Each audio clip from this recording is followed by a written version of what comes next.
नमस्कार, स्वागत है आपका न्यूज़ लॉन्चर पर। मैं हूं अशोक वानखेड़े, लेकर आया हूं आपका अपना कार्यक्रम द डायरेक्ट हिट।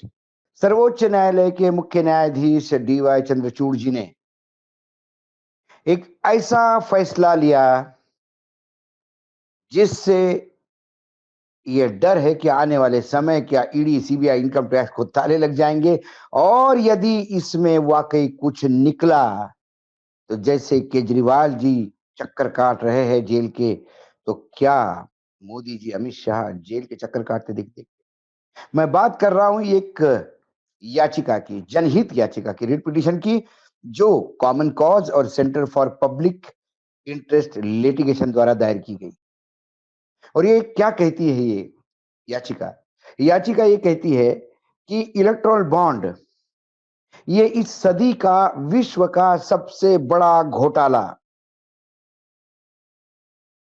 और जब सर्वोच्च न्यायालय ने इलेक्टोरल बॉन्ड को असंवैधानिक करार दिया और अनुच्छेद 19 के तहत इसकी सारी सूचना जनता तक आनी चाहिए, इसलिए हंटर चलाए, उसके बाद जो तथ्य सामने आए उससे आंखें खुल गई।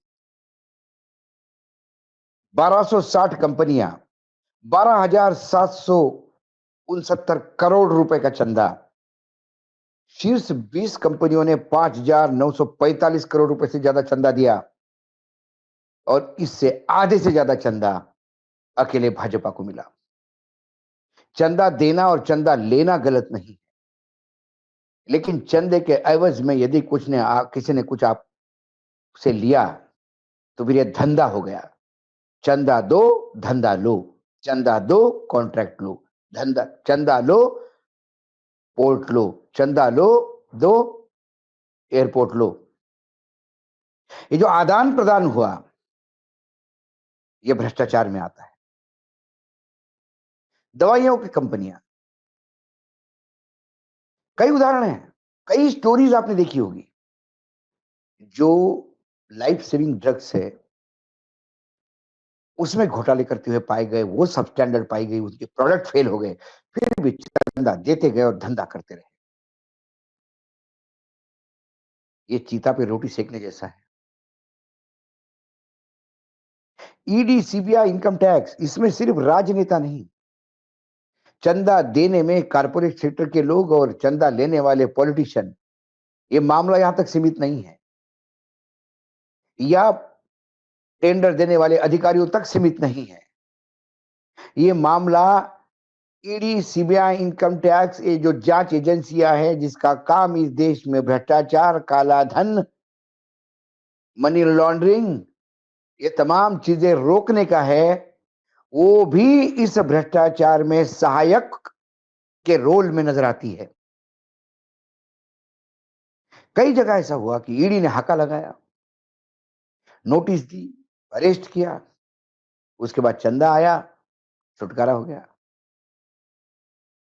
केस पता नहीं कहां गया। एक नहीं, ऐसे कई केसेस है।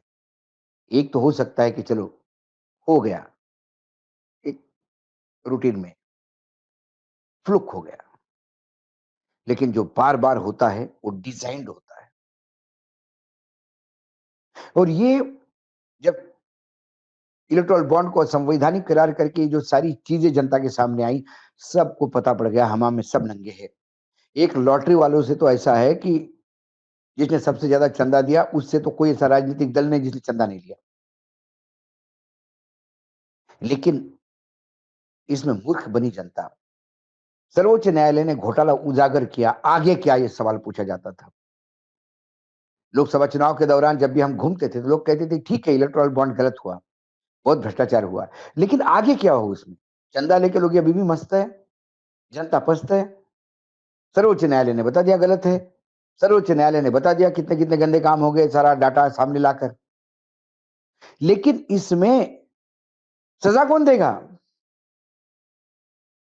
ये जो भ्रष्टाचार हुआ, जो व्याभिचार हुआ, राजनीतिक व्याभिचार है, ये उसको कौन देखेगा? फिर बहुत दिनों के बाद ये रिट पिटीशन फाइल हुई और इस रिट पिटीशन में जब तमाम मीडिया द्वारा उजागर किए गए आंकड़ों को दिया गया, और ये आंकड़े कौन से हैं? जो एसबीआई ने रिलीज किए, जो चुनाव आयोग ने रिलीज़ किए, इसलिए इसकी ऑथेंटिसिटी है। हम ये नहीं कह सकते कि ये आंकड़े गलत है या मनगढ़ंत है, अखबार ने छापा उसकी क्या क्रेडिबिलिटी है? ये आंकड़े सरकारी है, सर्वोच्च न्यायालय के चाबुक फटकारने के बाद आए हैं। और फिर जब ये आंकड़े सामने आए, तो अब इसमें यदि जो माँग की गई है याचिका में, वो ये है कि आप इसके लिए एक विशेष जाँच दल, special SIT, special investigation team बनाई जाए।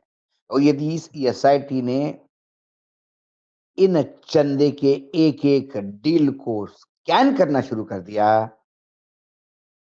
तो केजरीवाल ने तो सिर्फ चेक लिया था 30 लाख का। आरोप है 100 करोड़ लेने का। कैश कहीं मिलान नहीं हो रहा है, किसी के अकाउंट में नहीं जा रहा है। एजेंसियाँ कहती है कि चुनाव में हवाला से पैसा गया होगा और चुनाव में खर्च भी हो गया होगा, हमें क्या मालूम? सोरेन के मामले में तो 8 एकड़ की ज़मीन थी, वो तो कोई रिकॉर्ड ही नहीं मिला सोरेन के नाम का आगे-पीछे, तो ज़मानत मिली। अनिल देशमुख के मामले में तो 100 करोड़ का आरोप था वसूली का, उसमें तो 1 करोड़ का भी नहीं चार्जशीट फाइल हुई। जब ये तमाम चीज़ें सामने आ रही हैं और जब आप तमाम चीज़ें लोगों के सामने आई, तब यदि उनको सज़ा होती है, तो फिर बाकियों को सज़ा क्यों नहीं? यदि अभी तक केजरीवाल वो 30 लाख रुपए का चेक लेने की वजह से संजय सिंह वो चेक वाले को उप मुख्यमंत्री के यहाँ ले गया इसके लिए, और इसके लिए आम आदमी पार्टी को भी हम मुजरिम बनाएँगे जब ये बात होती है, तो ऐसे में यहाँ तो आधे से ज़्यादा चंदा भाजपा को मिला है। यदि भाजपा इसमें पार्टी बनती है तो जाएगा कौन? तो क्या वहाँ जैसा मुख्यमंत्री अरविंद केजरीवाल पे फांसा फांस अटक सकता है या उसके गले पे फांस लगाया जा सकता है, तो फिर मोदी जी और अमित शाह कैसे बच पाएँगे? नवंबर में रिटायर्ड होने वाले चंद्रचूड़ का ये कहीं आखिरी दाँव तो नहीं? जाते-जाते इतने पुण्य का काम कर देंगे कि जो सबसे बड़ा घोटाला, भ्रष्टाचार, राजनीतिक व्यभिचार जिसको मैं कहता हूँ, उसके जवाबदेही भी तय करके जाएँगे,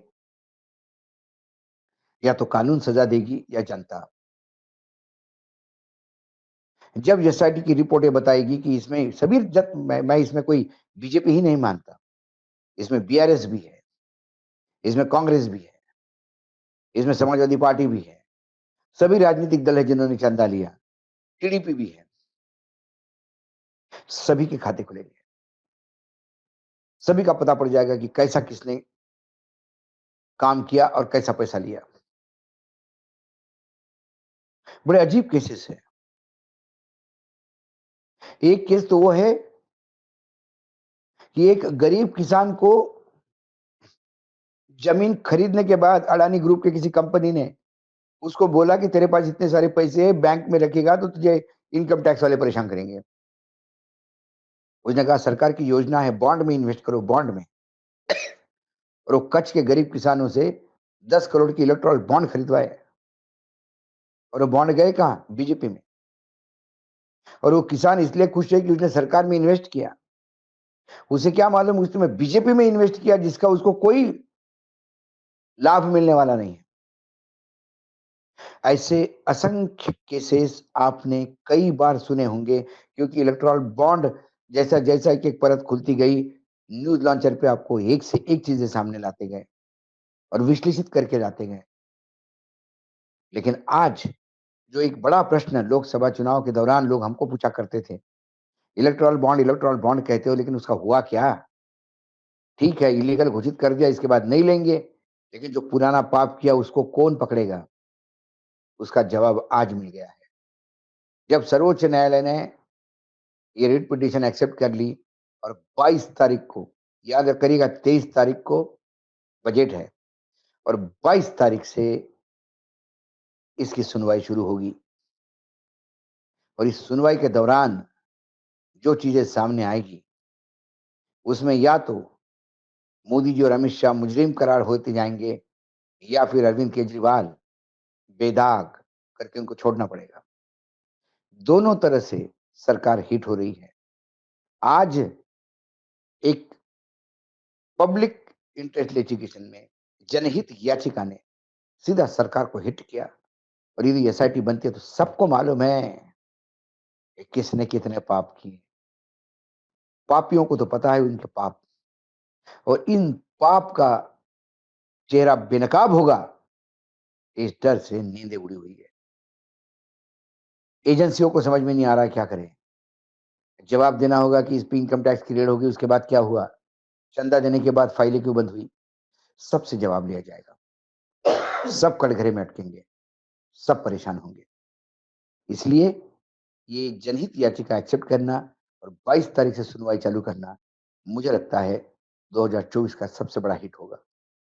आज इतना ही, कल फिर आता हूँ किसी विषय के साथ, तब तक के लिए नमस्कार, देखते रहिएगा न्यूज़ लॉन्चर।